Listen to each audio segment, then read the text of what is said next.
मैं यही कहता हूँ ना, वो अगर आप समझते हैं फलाना और आप ये समझते हैं कि दोबारा इसको फिर बोली दे के फिर दोबारा के पेश कर दिया और मीटिंग बना के और शिफाफ तरीके से करना कर दें। अगर आप ये समझते हैं कि ये बेहतर है तो मैं जैसा मैं लड़ से समझा, देखिए हाउस का फैसला है, ये 8 बार 7 बार हम इश्तिहार दे चुके हैं, 7 बार इश्तिहार में कोई बंदा यहाँ मौजूद 7 बार इश्तिहार दे चुके हैं कारपोरेशन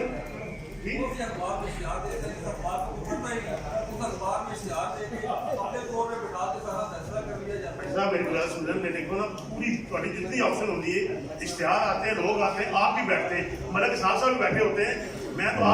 तो बैठता भी नहीं, मेरा तो कोई इंटरेस्ट नहीं इसको रिजेक्ट करना, रिजेक्ट कर देना।